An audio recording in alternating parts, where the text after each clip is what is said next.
10 de setembro de 2025 morre Charles Kirk, que era um grande político, influenciador, debatedor no cenário dos Estados Unidos, né? E essa morte violenta e trágica nos leva a refletir sobre qual é o motivo de ter uma dificuldade tão grande de conviver com aquele que pensa diferente e também pensar por como nós, que somos cristãos, devemos reagir a esse fato, né? Estamos aqui reunidos aqui, vamos falar um pouco sobre esse tema tão importante. E para a gente balizar um pouco o nosso pensamento, a gente pensou em falar um pouco sobre esse livro de D.A. Carson, chamado A Intolerância da Tolerância, né, pastor? Uhum.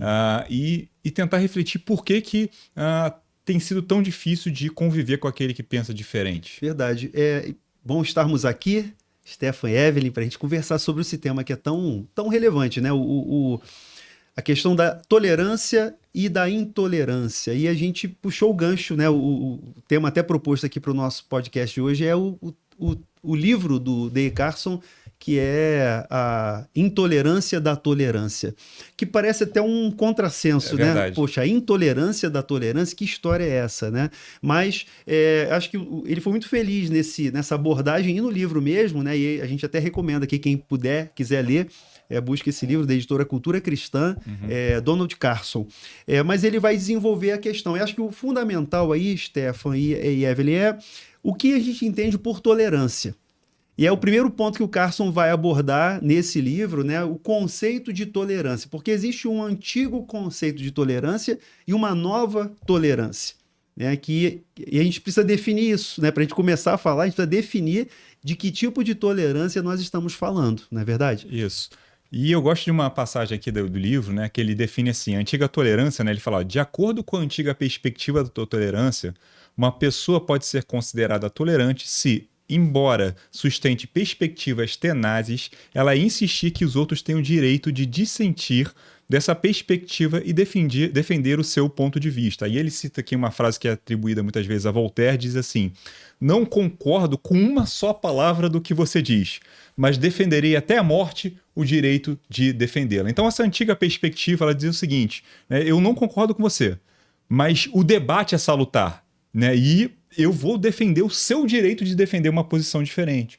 Já essa nova perspectiva, segundo ele, era muito influenciada por esse pós-modernismo, nessa verdade líquida de que não existe mais uma verdade objetiva. Ela diz o seguinte, a tolerância, né, ela não permite mais você discordar de mim. Uhum. Então, para você ser tolerante, você tem que concordar comigo, mesmo que você ache que eu estou errado. Uhum. Né? E você sente muitas vezes essa pressão, sabe? Como verdade. a nossa... pisando em ovos também, né? Isso, o tempo todo a nossa sociedade, ela tem uma pressão de você falar assim, eu concordo com você. Você se silenciar a sua verdade em prol de uma harmonia fictícia, né? Por isso que eu acho que ela é intolerante. E aí tem a questão do politicamente correto, né, que eu nem vou entrar nesse ponto agora. Pode entrar se quiser. Mas vai desdobrar. Mas assim, é a ideia do politicamente correto. A tolerância, a ideia da tolerância, a antiga tolerância, segundo Carson, é aceitar a existência da perspectiva diferente. Uhum.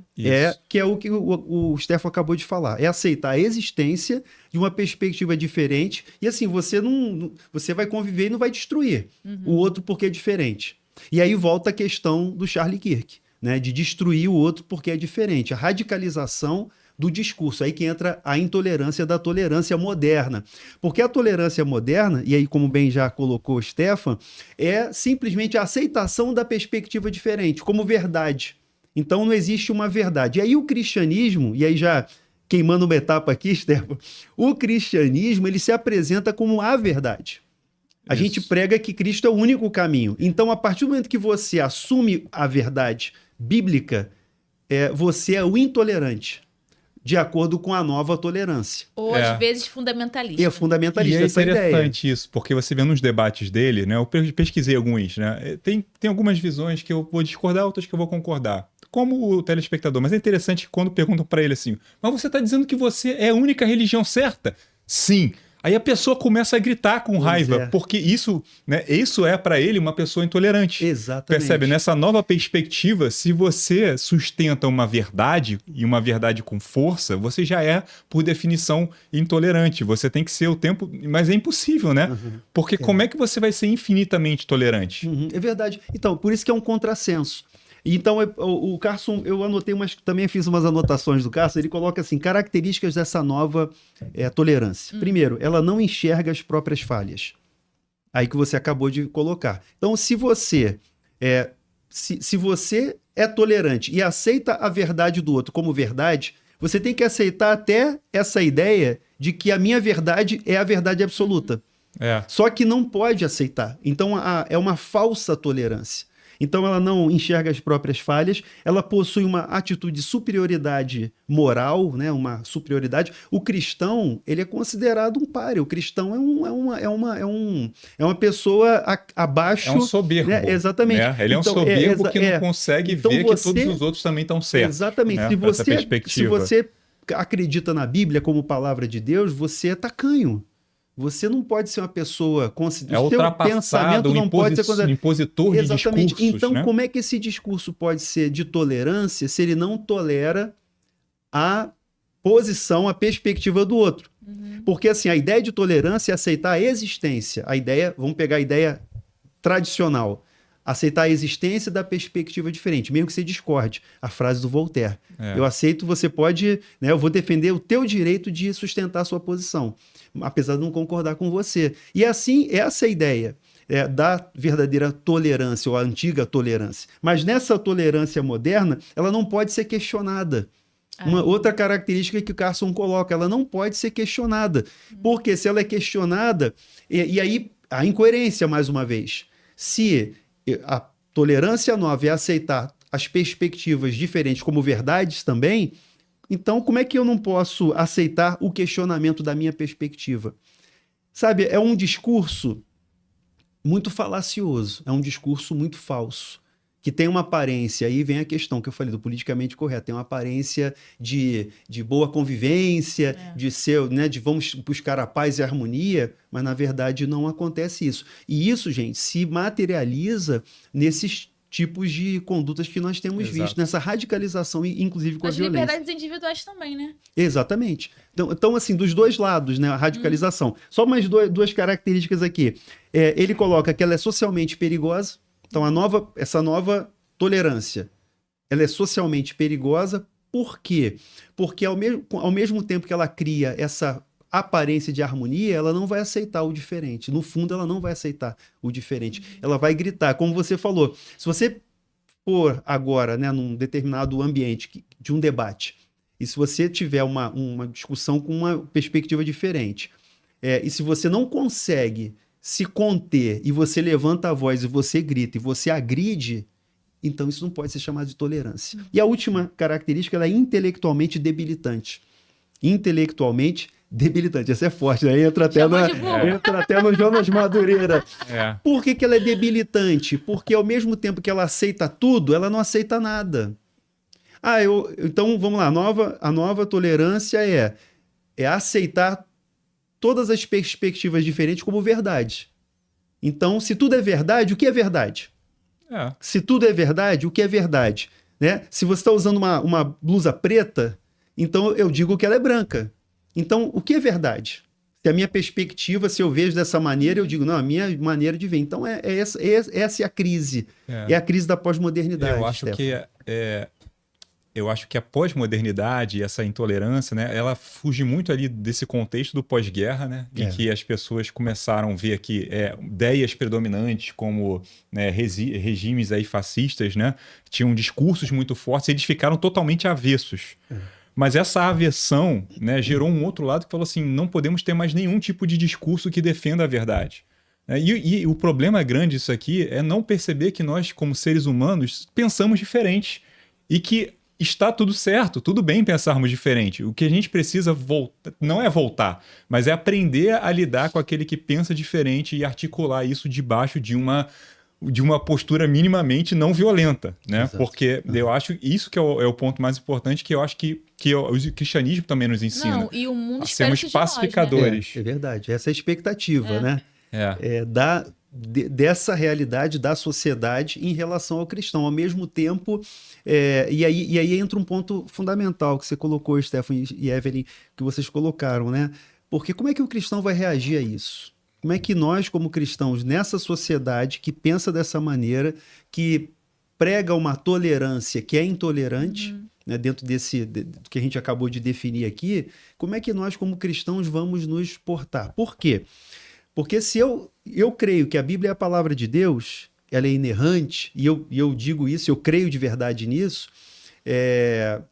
como é que eu vou administrar a minha fé, a minha crença com as outras perspectivas? Sem, é claro, partir para pagar na mesma moeda, né? Porque nós não vamos pagar na mesma moeda. Mas, ao mesmo tempo, como se fala, né? Você tem que ter lugar de fala, você tem que ter lugar... É o que todo mundo pede, né? O cristão também tem que ter lugar de fala. Ele tem que ter o espaço para ele poder, de uma maneira livre, manifestar aquilo que ele crê. E aí entra a fala de Pedro, né, Stefano? Exatamente, porque... até voltando um pouquinho aí para fazer esse gancho para a fala de Pedro, né? Depois que teve essa morte aí violenta do Kirk, né? Eu vi alguns repercutindo na mídia social, né? Falas de um pensador, né? Falando assim, olha, a esquerda sempre foi violenta e a direita nunca fez nada. Então a gente não vai fazer nada. Então parece que a solução é uma escalada da violência. É a reação, né? Mais uma vez, aqui nosso objetivo não é falar que a esquerda está certa ou que a direita está certa, né? Nosso objetivo não é falar isso. Mas se existe uma escalada da violência, a pergunta é, isso é um discurso bíblico, né? E para isso a gente tem que olhar para 1 Pedro, porque 1 Pedro é muito interessante porque é uma carta escrita por cristãos que estão passando por uma severa perseguição. E aí Pedro escreve lá, fala assim, né, santificai a Cristo como Senhor em vosso coração, estando sempre preparados, né, para dar resposta àqueles que vos pedir razão da vossa fé. Aí esquece a segunda parte do versículo, que ele fala, fazendo todavia com mansidão e com temor e com toda a boa consciência, né, a fim de que aquilo que falam contra vós outros, né, calem-se, né, e sejam envergonhados daqueles que falam contra vós outros. Então, a gente tem que estar pronto para dar razão da nossa fé, mas fazendo isso com mansidão e com temor, para silenciar, ou seja, como é que a gente silencia aqueles que falam contra nós outros? Não é escalando violência, mas é mostrando mansidão e temor. Por que Pedro fala isso? Porque esse foi o exemplo de Cristo. Quando Cristo, né, as autoridades perseguiram ele, como é que Cristo reagiu diante dos tribunais? Né? E essa é a mensagem, né? Então nós somos chamados, né, como nós somos chamados, né, a sermos imitadores de Cristo, né, discípulos de Cristo, a também, né, através das nossas condutas, imitar o nosso Senhor Jesus Cristo. O que eu não quero dizer com isso? Que a gente não tem direito à autodefesa, né? A gente tem direito à autodefesa, mas a gente não deve iniciar a violência. Percebe a diferença? Isso. Uma coisa é a gente se defender. Eu sou a favor, né, de que nós temos que lutar pelos nossos, se for necessário, se for necessário utilizar os meios de autodefesa, devemos fazê-lo, mas todavia não escalando a violência, né? Eu acho que isso é a mensagem das Escrituras. A autodefesa é um direito natural, é inerente à própria preservação da gente, né? Então, assim, acho que dentro desse... E nisso você tem respaldo até do Estado, da lei, em relação à legítima defesa, por exemplo, mas sempre usando... Né, vamos para o juridiquês, né? O uso moderado dos meios necessários. Então, porque a gente não pode... né, fugir da proporcionalidade, né? É claro. E existem recursos legais e dentro da própria da convivência pacífica que a gente pode se valer sem ter que reagir dessa forma violenta. Essa fala foi importante, Stefano, porque as pessoas cobram uma reação. Elas querem cobrar uma reação. Então vamos devolver, vamos pagar, Não, a gente não vai fazer isso. Como cristãos, nós não podemos fazer isso. Como cristãos, nós somos pacificadores. Sermão do Monte, Jesus fala assim, bem-aventurados os pacificadores. Porque o reino dos céus é dos pacificadores. Nós somos chamados para pacificar, não foi para jogar marlenha na fogueira, não é para jogar gasolina no incêndio. Exatamente. A gente é chamado para apagar o incêndio, a gente é chamado para pacificar. E a gente está vivendo um tempo de muita exacerbação, não só no discurso, mas também na próprio uso da força, muitas vezes. E esse caso recente, ele mostra muito isso, né? Então, a gente tem que ter o cuidado e a gente tem que ser bíblico. Você falou de Pedro, né? São cristãos em situação de perseguição, é uma perseguição seríssima que eles viviam naquele tempo, e a orientação de Pedro é, estejam prontos. Então, como cristãos, nós temos que estar prontos. Prontos em quê? Prontos, né, na sustentação da nossa fé, na palavra de Deus. com convicção daquilo que nós cremos. É isso que ele diz, santificar aqueles coração, estando preparados. Né? Ou seja, eu não posso e não devo abrir mão daquilo que eu creio. Apesar de tolerar, né, e conviver com o diferente, o que pensa diferente. Mas eu, como cristão, eu vou pregar que Jesus Cristo é o único caminho, é a verdade e ele é a vida. Ele é a verdade, ele não é uma verdade. Ele não é um caminho, ele é o caminho, a verdade e a vida. E essa é a nossa pregação. Pedro diz lá em Atos, né, Pedro e João, naquela experiência de Atos capítulo 4, ele vai dizer, em nenhum outro há salvação, porque não há outro nome dado entre os homens pelo qual importa que sejamos salvos. Esse nome é o nome de Jesus. Então a gente não vai abrir mão. Aí alguém vai dizer assim, vocês cristãos são muito intolerantes. Cristãos são intolerantes por quê? Porque vocês não vão aceitar o argumento que a outra religião tem da verdade. Repito, né? Aceitar a existência é a tolerância. Agora, aceitar como verdade não é a tolerância, né? O que a gente está conversando aqui. Então, isso que é importante. Então, como cristãos, somos pacificadores. Isso. Mas ser pacificador não significa, em nome da paz, negar a nossa verdade. Entendeu? Eu acho que isso que é importante a gente perceber. Exatamente. Eu pego aqui, pegando aqui um gancho aqui do Jonas Madureira, fala da inteligência, o livro dele, Inteligência Humilhada, ele pega aqui um título que é bem, um subtítulo aqui do livro dele, né? Fala da humildade arrogante, né? Que é bem parecido com a intolerância da tolerância, né? E aí ele cita aqui um caso, né? Que Rubens Alves, né? Escreve aqui. É um caso, um conto até, um conto conhecido, né? Fala de um elefante, né, e que tinham 5 cegos e eles queriam conhecer tanto um elefante, de repente aparece um elefante. E aí eles vão lá, como os cegos, tatear o elefante para conhecer o elefante, né? Então, aí ele fala aqui, eu vou ler aqui um pedaço, né? Os 5 cegos vão pegar lá, tocar no elefante e falam assim, eles se encheram de alegria e pediram ao domador que os deixasse tocar o elefante, já que não podiam ver. O domador parou e o animal e os cegos se aproximaram. Um deles foi pela traseira, agarrou o rabo do elefante e ficou encantado.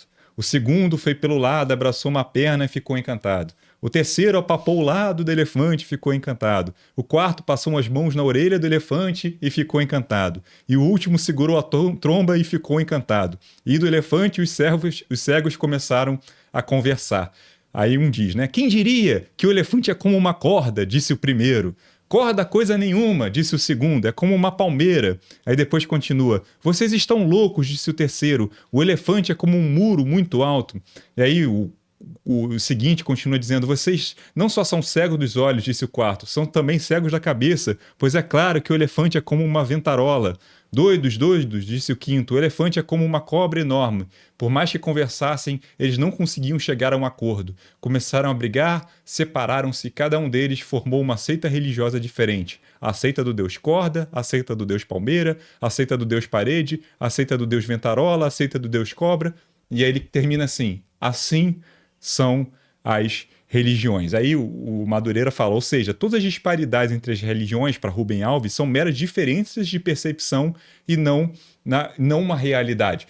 E é interessante, né? Porque olha como é que Rubens Alves coloca aqueles que pensam de forma exclusivista, como arrogantes, né? Eu sou o único certo porque eu sou aquela seita do Deus que vê o Deus palmeira, o Deus cobra. E o mundo fala isso de qualquer um que defende, né, sua religião com afinco.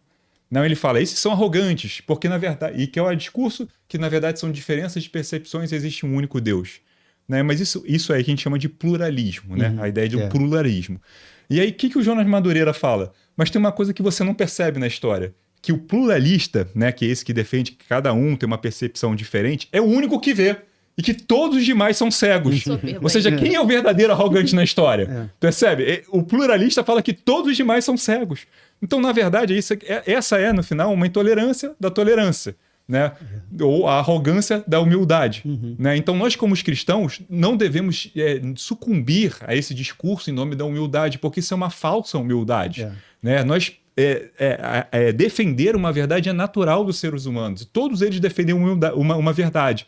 Ainda que essa verdade seja de que não existe verdade, né? Então isso também não deixa de ser uma defesa. Percebe a ideia aqui?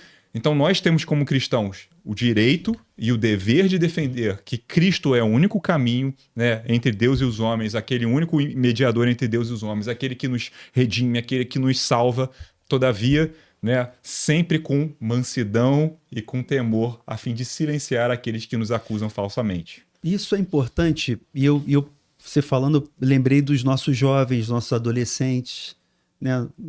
Minha filha mesmo, daqui a pouco está entrando na adolescência, minha filha é mais nova. Então, ela uma vez perguntou, pai, meus amiguinhos da escola não são cristãos? Eu falei, Clarice, tem gente que é cristão, tem gente que não é cristão e você vai interagir. A escola não é igreja, a escola é escola. Então você vai interagir com pessoas diferentes, você vai estar convivendo ali com eles. Mas a questão do jovem cristão, do adolescente cristão, quando ele vai para o ensino médio, quando ele vai para a faculdade, que a pressão é muito grande. A pressão para ele esconder a fé. Então Paulo diz lá em Romanos, no capítulo 1, não me envergonho do evangelho de Cristo, porque é o poder de Deus para a salvação de todo aquele que crê. Então, a gente, nesse cenário, né, dessa falsa tolerância, a gente acaba sendo pressionado a esconder. E aí, puxando o gancho, né? É o secularismo. É a ideia de secularismo, né? Que vem com esse conceito da pós-modernidade também, que vem, né? A pós-modernidade vem depois, mas a ideia de secularismo é que tudo bem, você pode ter a sua fé, a sua religião, mas desde que seja no privado. Desde que você não exponha publicamente o que você crê. Não, isso é uma intolerância da tolerância. O próprio secularismo, com essa separação de que você na esfera pública não pode professar fé, não pode se manifestar, não pode se posicionar, porque, gente, nós falamos aqui, não é esquerda nem direita a questão, mas você pode ter o seu pensamento político, sua orientação política, mas como cristãos nós vamos adotar orientações políticas que sejam compatíveis com o cristianismo. Esse é o ponto. Aquilo que é compatível com a palavra de Deus. É o alinhamento que a gente vai procurar ter quando a gente escolhe, né, alguém, um representante, etc. Mas eu queria focar nessa questão da gente não ter vergonha, principalmente os nossos jovens, principalmente os nossos adolescentes. E aí eu estou falando para o nosso público mesmo, né, para os cristãos. Não tenha vergonha do evangelho de Cristo. Eu paguei um preço alto por isso, né? Na minha época, né? Não vou entrar em detalhes aqui, mas na minha época da vida militar eu paguei um preço alto por isso, porque eu era crente e todo mundo sabia que eu era crente. E muitas vezes eu fui prejudicado no meu conceito dos meus, né? Principalmente na época de formação, de escola, porque era crente. Então tinha nota para estar lá na frente da turma, mas por causa da minha postura, e eu era abordado nos corredores por professores, por comandantes, e porque eu era cristão e era público isso, numa unidade militar, numa escola de formação. Então, eu paguei o preço. Eu não me envergonho do evangelho. Eu pago o preço e a gente tem que pagar esse preço onde for. Provavelmente deveria ter esse senso de pertencimento ao reino de Deus. Isso. Então, isso não te faz ficar à mercê de querer sempre ser aceito, aprovado num grupo que não te pertence. É verdade. E você tem que se posicionar. Então, o direito ao posicionamento. Esse é o ponto. O direito ao posicionamento. Como cristãos, vivendo em coerência com a nossa fé, isso na esfera pública mesmo, na universidade, na escola. E aí volta para o centro do debate inicial, né? Foi numa esfera pública, numa universidade, que aconteceu esse atentado, esse fato triste, né? Lamentável, e assim, a gente fica chocado com tudo isso, mas em nome, né, de uma suposta tolerância que não tolera o diferente. Principalmente se esse diferente, como cristão, né, ele vai se manifestar pela sua fé, afirmando Jesus Cristo como Senhor, como Salvador, como único caminho, a palavra de Deus como a verdade, não uma verdade, mas a verdade. Isso realmente ofende. Essa tolerância é intolerante. Amém. Então, meus irmãos, a mensagem está dada aqui. Em primeiro lugar, né, que a gente falou aqui, argumentou bastante, a ideia de que nós não devemos escalar a violência, né? A violência nunca vai ser o caminho, né? Nós temos que seguir o caminho de Cristo, mas, por outro lado, né, nós também somos chamados à Escritura, né, a defender a verdade. A verdade é a pessoa de Jesus Cristo, aquele que apresenta a Deus, apresenta o caminho para Deus. Pastor, pode terminar com uma oração? Podemos, claro. Senhor, nós te agradecemos por esse tempo tão precioso, Pai, que o Senhor nos proporcionou e conversarmos aqui sobre tema tão importante, tão relevante para a nossa vida e para a sociedade em que nós vivemos. Te pedimos, Senhor, a tua bênção, te pedimos que traga paz aos corações, que o Senhor tire todo o sentimento de revanche, ó Deus, de revolta, de violência, Pai, e o Senhor venha apaziguar os corações. Nós desejamos, Pai, oramos pela paz da cidade, oramos pela paz nas pessoas, Pai, que estão à nossa volta. Independentemente do que elas acreditam, ó Deus, nós como cristãos queremos nos colocar aqui, ó Deus, em oração, em favor de todos, Pai. Que o Senhor abençoe, que o Senhor continue trazendo a verdade do teu evangelho à tona e a toda a sociedade. Em nome de Jesus, amém. Amém. Amém.